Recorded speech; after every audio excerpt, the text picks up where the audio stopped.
Coucou à tous, on se retrouve pour un petit projet que j'ai eu envie de réaliser donc pour Onstage. Donc Onstage va se dérouler là samedi. À l'heure où je filme, on est jeudi, donc je suis en train de terminer les swaps avec l'aide de ma fille parce que j'arrive pas à tout faire et puis avec l'aide de mon mari. Donc je les remercie déjà tous les deux, je leur dédie entre guillemets cette vidéo parce qu'ils m'aident. Donc j'ai, en balançant sur Pinterest, en fait, j'ai trouvé un projet qui ressemblait à une mini-serre et j'ai eu très envie d'essayer d'en faire une. Alors, j'ai pas spécialement trouvé de tuto. Je me suis basée sur moi. Et je me suis dit que ça pouvait être un super projet que vous pouvez mettre sur une table pour une décoration, enfin peu importe après pour quel événement. Mais j'ai trouvé l'idée, moi, très sympa, donc je la partage avec vous. Et donc j'en ai fait 68 à ce jour. Il m'en reste 2, donc une que je vais faire avec vous, comme ça j'aurai mes 70 swaps pour ce week-end. J'ai décidé de le faire en plusieurs couleurs. J'ai pris tout d'abord la couleur, donc celle-ci c'est Flamant Fougueux. Celle-ci qui est là, parce que je vous en ai mis deux sur mon plan de travail, c'est Macaron à l'amande. J'en ai fait aussi en Sous l'écume, en Pétale rose, Mélodie de mangue, Copacabana et Horizon de bruyère. Et aujourd'hui on va faire donc les deux qui me manquent en Horizon de bruyère. Pour la base de mon, on va dire mon petit panier, ou on va dire de ma mini-serre, j'ai fait en fait un cadre comme j'ai déjà été amenée à le faire sur le groupe de la Gazette en live. Donc là en fait la base, le fond de ma boîte en fait c'est un cadre dans lequel on pourra remettre une petite bougie chauffe-plat, pourquoi pas un œuf, et en plus de la petite déco. On va avoir besoin déjà au niveau de la base, moi j'ai utilisé du papier très vanille parce que je trouvais que ça se prêtait plus qu'à du blanc. Voilà, ça faisait un petit peu moins blanc. Ça faisait très vanille. Donc le morceau de papier de base, donc pour faire le socle en fait de la mini-serre qui va être en fait un cadre. Donc c'est un papier qui mesure 5 1/8 par 6 1/4. Évidemment je vous mettrai les mesures, que ce soit en inch ou en centimètres, en fonction des dimensions que j'ai utilisées sur le blog de toute façon. Mais pour la base de ce cadre, j'ai utilisé des inches, c'était plus simple pour moi de travailler en inch. Ensuite on va avoir besoin d'un papier fenêtre qui lui va mesurer 5 5/8 au niveau de la longueur par 3 1/8. Donc j'ai pris cette dimension là en fonction en fait du résultat que je voulais, c'est-à-dire je voulais pas quelque chose qui soit pointu, je voulais pas quelque chose qui soit comme ça en fait, je voulais vraiment que ce soit bien droit, donc c'est pour ça que j'ai choisi, j'ai cherché cette dimension là. Ensuite pour faire on va dire le côté de mon anse, j'ai utilisé donc deux morceaux alors que j'ai déjà plié parce que en fait je l'ai fait un peu à la chaîne.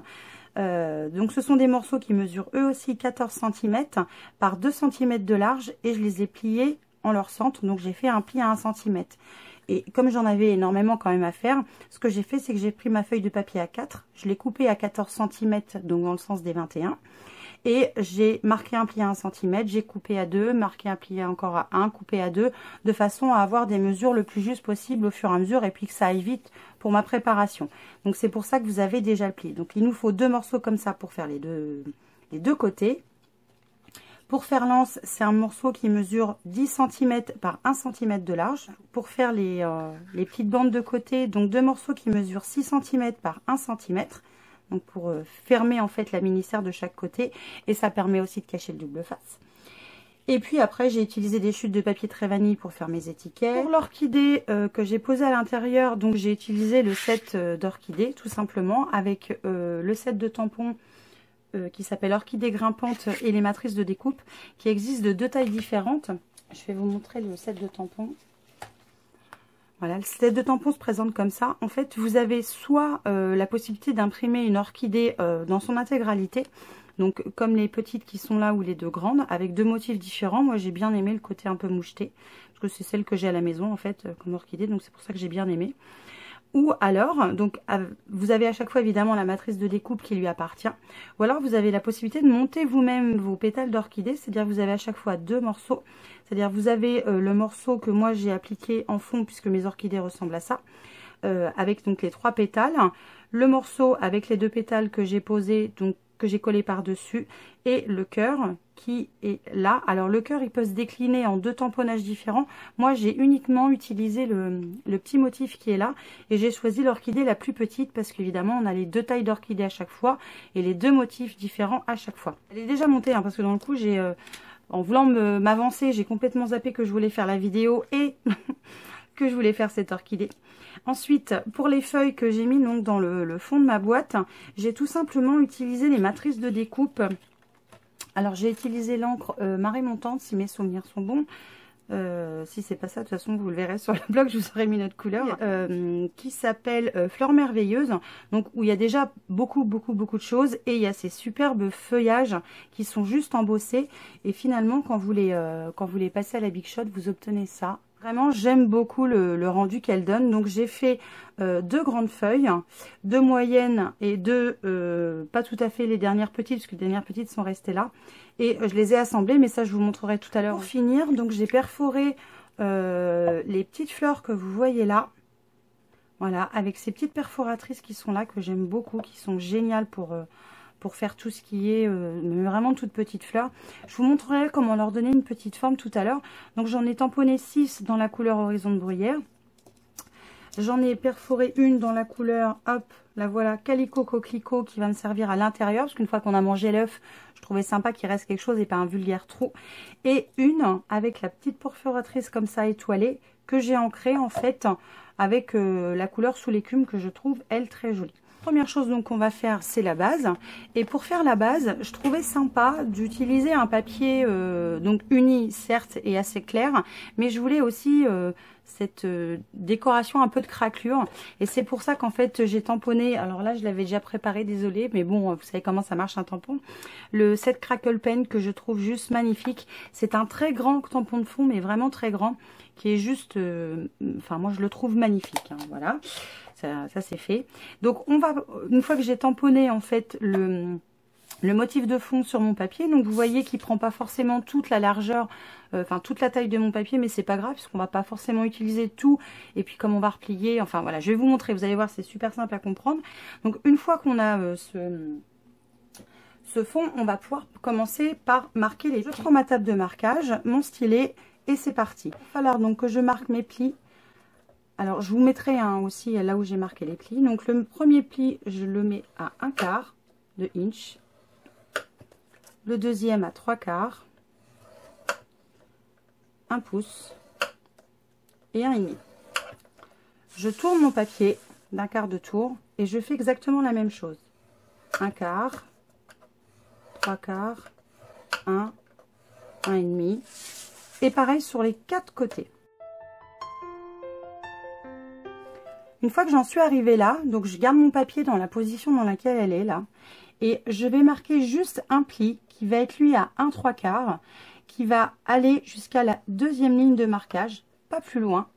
Je vais faire pareil à 4,5. Évidemment, je fais la même chose en bas. Alors, j'aurais pu retourner mon papier, mais comme là je vois bien, je le laisse dans ce sens-là. J'avoue qu'à la quantité de swap que j'ai fait, la planche de marquage est plus que très utile. Maintenant que c'est fait, je vais procéder au découpage. Et ce que je vais faire, c'est que je vais vous montrer évidemment, une fois le découpage fait, à quoi ça doit ressembler.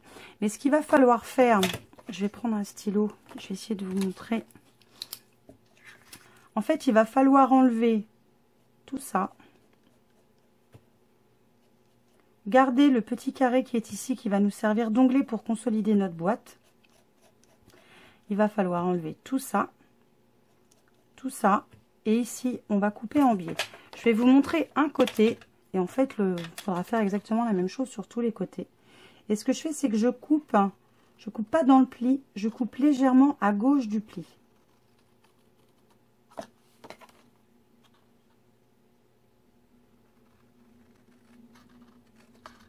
De façon à éviter... en fait, je coupe pour éviter d'avoir la marque du pli au niveau de la construction de ma boîte ou de mon fond, en fait. J'espère que je suis claire dans ce que je vous dis.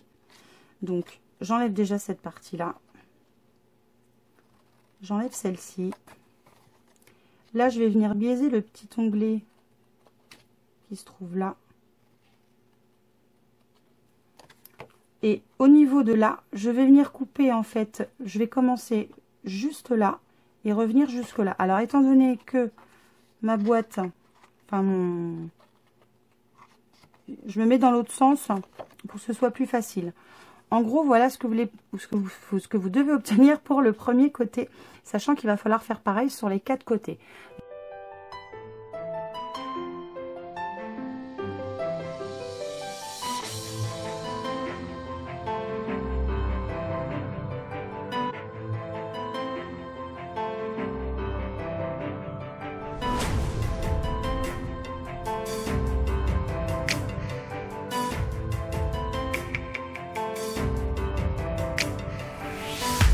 Voilà ce que vous devez obtenir une fois que vous avez procédé aux découpes. Donc de toute façon, j'essaierai vraiment de vous mettre un visuel de façon à ce que vous rendiez bien compte. Et maintenant, ce qu'on va faire, c'est qu'on va marquer tous les plis.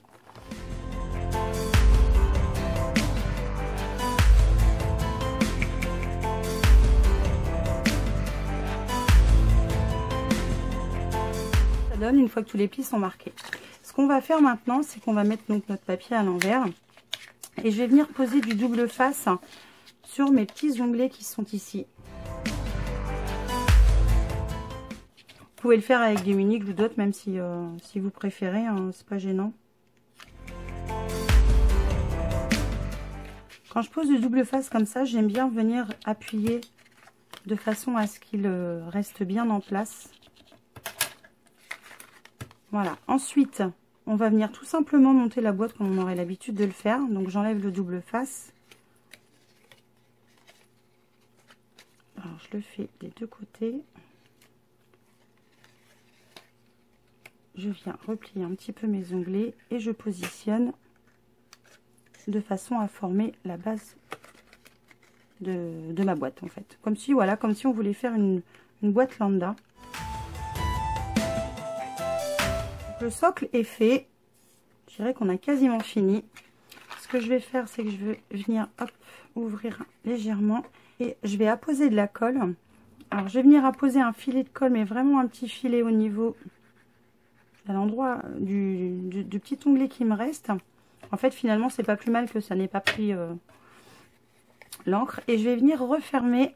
Alors, je vais utiliser mon poinçon.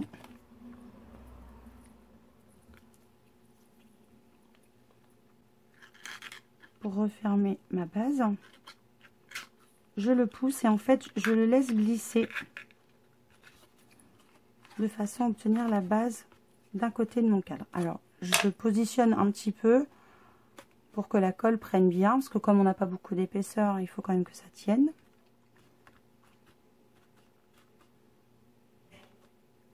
Et je fais pareil de l'autre côté. Je vais faire pareil avec les deux petits onglets qui sont là. Je vais apposer pardon, un petit filet de colle. Et ce que je vais faire, c'est que je vais en mettre aussi dans le petit angle qui est là. Un tout petit peu. Ce qui va permettre à ma boîte de bien se consolider au niveau du coin. Parce que comme le cadre en fait final est tout petit, je pense que c'est mieux de venir le renforcer. Donc je fais exactement comme j'ai fait tout à l'heure.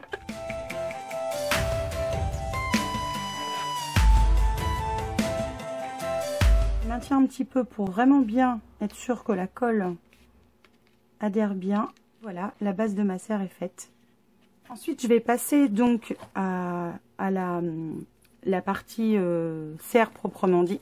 Donc je prends mon rhodoïde, je prends les deux bandes qui mesurent 14 cm par 2 cm et donc que j'ai plié à 1 cm.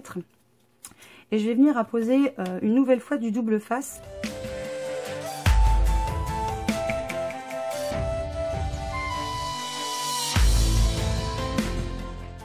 Alors évidemment, je viens renforcer tout ça en appuyant bien sur mon double face pour être sûr qu'il colle bien. Je ne sais pas si vous aurez vu, mais en fait le double face, comme il est un peu moins large que 1 cm, je l'ai mis vraiment au plus près du bord, tout simplement parce que quand je vais venir coller, je vais venir me servir de ma ligne de marquage pour m'aider à le positionner. Donc je vais vous montrer tout de suite, de toute façon. Donc là, ce qu'on va faire, c'est que maintenant on va replier notre petite bande, donc en deux, hein, là où j'ai marqué le pli. Je viens bien appuyer avec mon plioir.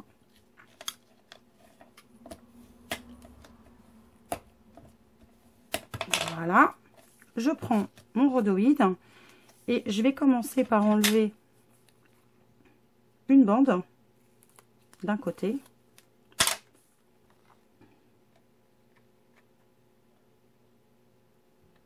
Et une fois que c'est fait, j'appuie.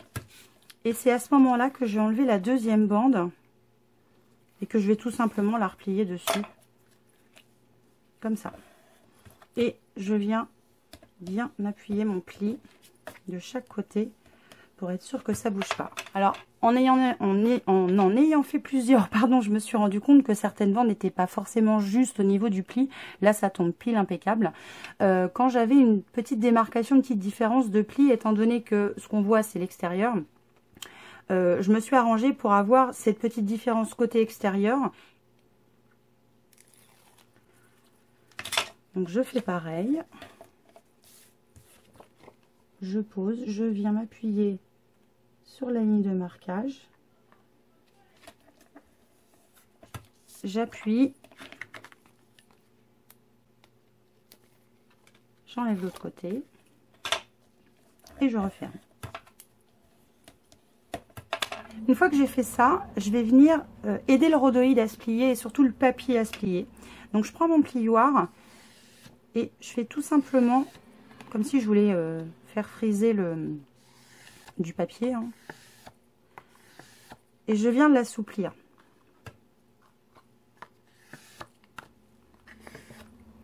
Et je fais pareil surtout des deux côtés, plusieurs fois, pour assouplir mon papier. Et voilà, donc j'ai mon début de petit pont qui commence. Ensuite, ce que je vais faire tout de suite, c'est que je vais venir continuer d'appliquer mon double face donc sur mon rhodoïde.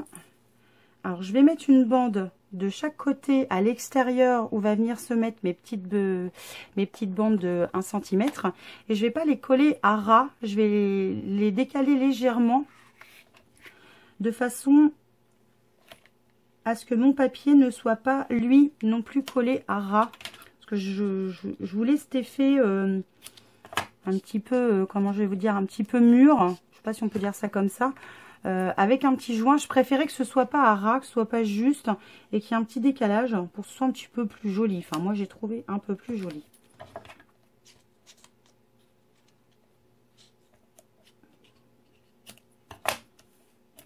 Je retourne et côté dans le coup qui va lui va servir à l'intérieur, je vais en mettre tout le long et surtout au même endroit où j'ai posé l'autre de l'autre côté. Et comme tout à l'heure, je viens bien faire adhérer le double face de façon à ce qu'il ne bouge pas.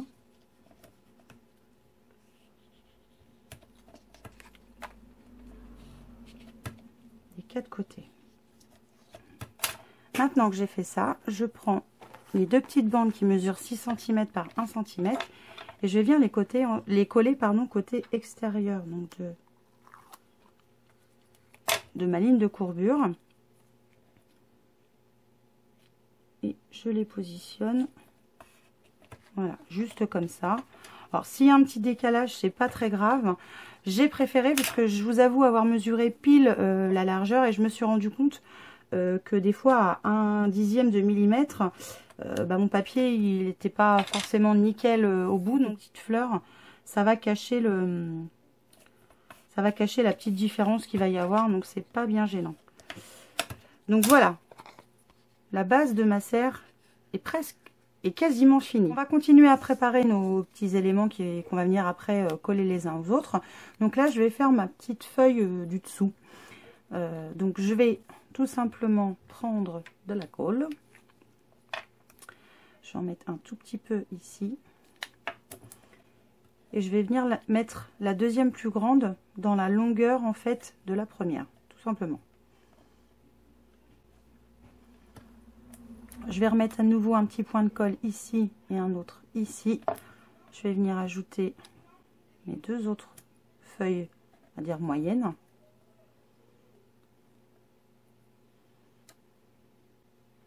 Alors je sais que les feuilles d'orchidée ne sont pas comme ça, mais moi je les aimais bien ces feuilles-là.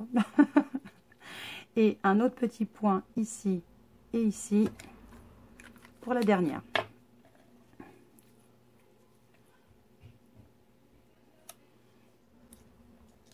Et voilà, ma base de feuilles est prête. Donc mon orchidée était déjà prête, donc la voilà. Il me reste mes toutes petites fleurs à faire. Donc je vais vous montrer comment on peut leur donner un petit peu de forme. C'est super simple, hein, vous avez peut-être même déjà vu ça. Pour donner du volume à mes fleurs, je vais utiliser la mousse qu'on a dans la mallette de transport pour les blocs acryliques. Mais vous pouvez aussi utiliser le Stampin' Pierce. Donc je pose mes petites fleurs dessus. Je prends mon stylet et je vais venir en fait travailler les fleurs à partir du centre. C'est-à-dire je vais venir faire un petit rond comme ça. Ce qui donne à ma fleur sa forme en fait. Ça forme les pétales.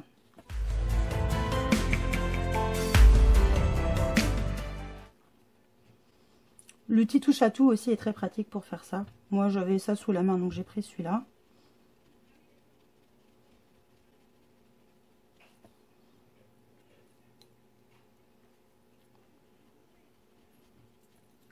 Je fais pareil avec la fleur qui va me servir, enfin qui va être sous mon œuf. Je lui donne une petite forme. Hop.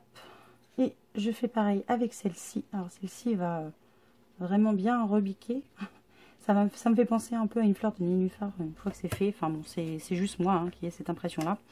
Ça se trouve que c'est pas ça du tout. Donc ce que je vais faire, c'est que je vais venir poser juste un petit point de colle au niveau de ma fleur qui est Calico Coquelicot. Poser mon petit nénuphar dedans et je vais venir appuyer un tout petit peu pour la faire tenir. J'ai fait exactement la même chose avec les fleurs d'orchidée.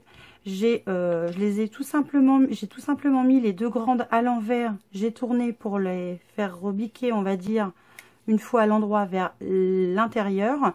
Et l'autre, je l'ai tout simplement fait dans ce sens-là. Et je les ai collées après les unes aux autres. Pour l'anse qui fait 10 cm par 1 cm, je vais juste venir marquer un pli à 1 cm. Donc je positionne mon petit papier à 9. Je le tourne. Je fais la même chose de l'autre côté. Et j'utilise la perforatrice trio pour arrondir les angles et avoir un truc un peu plus fini, un peu plus joli.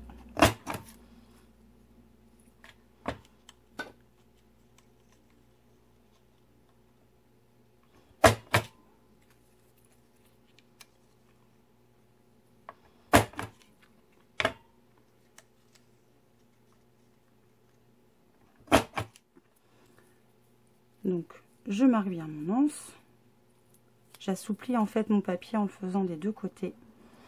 Et pour avoir cette forme bien arrondie pour mon anse, je prends mon plioir et je viens assouplir le papier. Je le fais des deux côtés pour être sûr que le papier soit assoupli des deux côtés. Maintenant qu'on a tous nos éléments, on va pouvoir commencer à monter donc notre mini-serre. Pour m'aider à avoir un petit peu le volume dans le fond de ma boîte, j'ai utilisé du... Je sais pas trop comment ça s'appelle, un genre de bout de raffia ou je sais pas trop, de la cisaille peut-être. Je m'en suis servi pour m'aider à la base.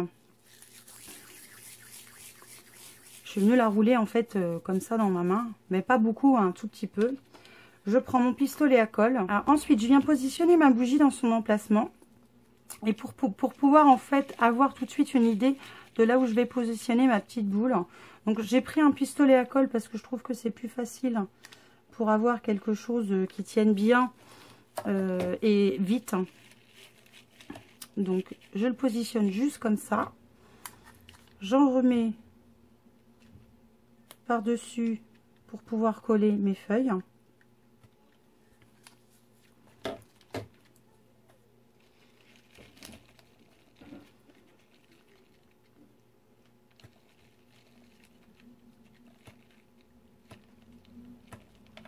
Voilà, donc j'ai besoin du pistolet à colle que pour ça, mais au moins j'étais sûre que ça ne bougerait pas. Ensuite je vais prendre ma petite fleur Calico Coquelicot, je vais venir la coller dans le petit coin où je n'ai pas mis cette espèce de cisale là, je pense que c'est comme ça que ça s'appelle. Dites-moi au pire en commentaire. Et je viens la coller directement sur le fond de ma boîte. Ensuite, je prends un dimensionnel Et je vais venir le poser derrière mon orchidée. Oups. Et je vais venir poser mon orchidée sur mes feuilles.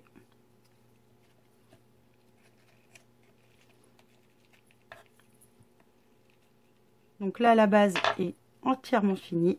Je vais venir ensuite positionner le haut de ma serre sur ma boîte.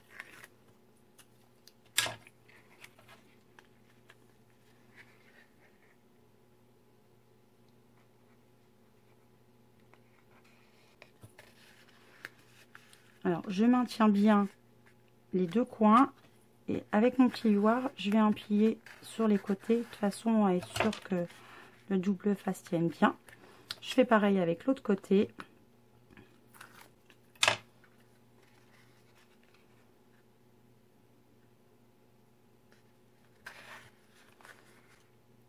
Je viens bien appuyer sur les 4 côtés en même temps. J'appuie au plioir. Ensuite, je viens poser mon anse. Donc, je mets juste un tout petit point de colle sur chaque bout. Je m'aligne d'un côté d'abord et après, j'attends que le premier côté adhère bien pour après mettre le deuxième côté pour être sûr que le premier ne se défasse pas.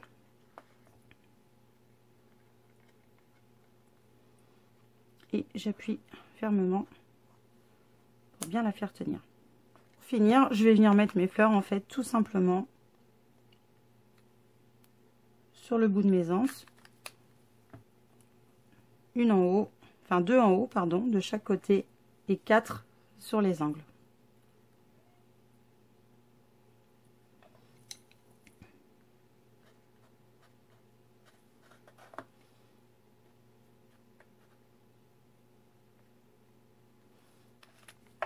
Donc on colle les petites fleurs tout simplement à l'endroit où il y a un petit chour.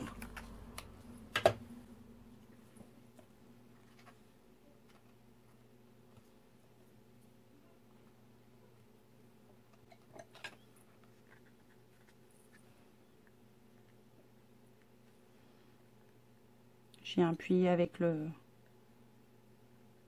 J'appelle ça un dotting tool moi. Mais je sais plus comment ça s'appelle. De façon à bien les maintenir en place. Et par souci du détail, je vais utiliser un Stampin' White de la même couleur, donc Horizon de Bruyère, pour faire un petit cœur à mes fleurs, juste en faisant des petits points.